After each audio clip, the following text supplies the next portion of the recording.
Hello साथी, नमस्कार। आप सभी का स्वागत है आपके अपने चैनल जैसल विद टिप्स पे। साथी, आप सभी को पता है कि एसएससी जीडी का एग्जाम डेट आ चुका है।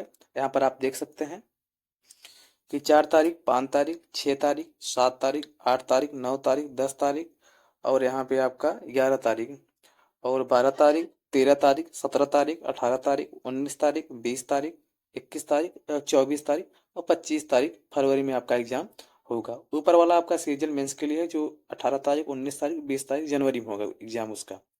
तो साथी, आप अपनी पढ़ाई को बढ़ा लीजिए, अपने पढ़ाई के स्तर को और बढ़ा लीजिए।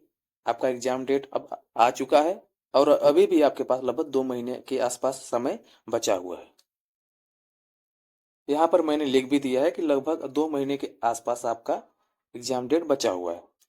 तो साथ ही अब बात करते हैं जिनका सिलेबस एक बार कंप्लीट हो चुका है वो किस तरीके से अपना पढ़ाई करें। तो प्रीवियस ईयर आप जरूर लगाएं, क्योंकि आप प्रीवियस ईयर नहीं लगाएंगे तो आप एग्जाम पैटर्न को नहीं समझ पाएंगे। इसलिए आप प्रीवियस ईयर जरूर लगाएं। मॉक ज़्यादा से ज़्यादा लगाएं, क्योंकि आपका सिलेबस कंप्लीट हो चुका है। तो मॉक आप ज़्यादा से ज़्यादा लगाएं।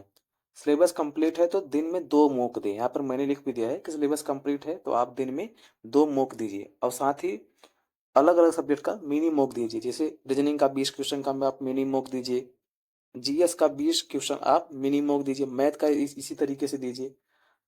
तो इस प्रकार से अपना मॉक टेस्ट दीजिए और मॉक एनालाइज अच्छे से करें, क्योंकि अगर आप मॉक एनालाइज नहीं करेंगे तो आपका मॉक में स्कोर नहीं बढ़ेगा।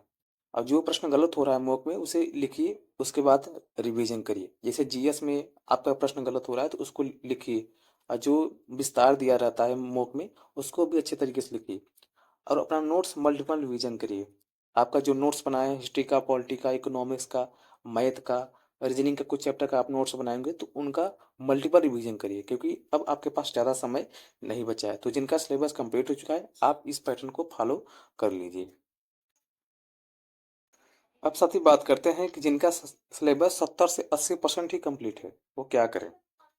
सबसे पहले आप दिन में 1 मॉक दीजिए। आप ये मत सोचना कि मेरा सिलेबस कंप्लीट नहीं है तो मैं मॉक नहीं दूंगा। तो आप दिन में 1 मॉक दें।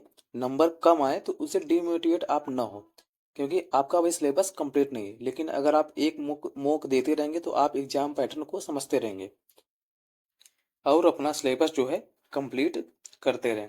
कोशिश करें कि सिलेबस जो है आपका है 1 महीने के अंदर आपका कंप्लीट हो जाए। जो आपका बचा है, जैसे मैथ में कुछ चैप्टर बचा है, रीजनिंग में कुछ चैप्टर बचा है, जीएस में कुछ बचा है, तो आप उसे कंप्लीट करते रहें।